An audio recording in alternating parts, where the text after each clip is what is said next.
India recently landed on the moon. Its economy is on the rise. On the other hand, its former metropolis economy is in decline. Its population is suffering, and India is about to skyrocket soon.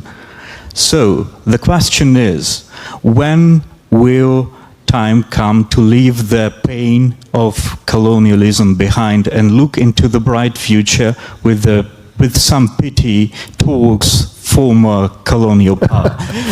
We're already doing that. Honestly, one of the reasons that I mentioned when my publisher said I should write this speech as a book was, I said, is it really necessary? Doesn't everybody know this? Can't we take it for granted and move on? And though I wrote the book and discovered that there was a lot that people needed to be reminded of, my message always, particularly when I was addressing young audiences, was we must never forget, but we must forgive.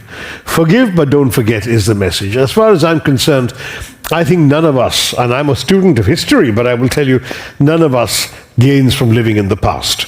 We have to focus on the present, on the future, and the present must be seen as a stepping stone to the future, not as an excuse to reinvent the past. The past is over. As far as I'm concerned, yes, the legacies of the past live on in the present, but we have in the present the capacity to overcome those legacies, provided, as you rightly said, our eyes are fixed towards the future. The most important thing for us is that we now deal with them as two sovereign, equal countries, and indeed, as you rightly said, our economy is now larger than theirs. So I think at this point, there is no risk of any inferiority complex. What's really important to India is that the Indian people should rise above the poverty they were left in when the British left us, with 90% of our population below the poverty line, with 16% literacy in the country, with a life expectancy of 27, with world record figures of poverty, malnutrition, disease, infant mortality, maternal mortality, everything in the pits.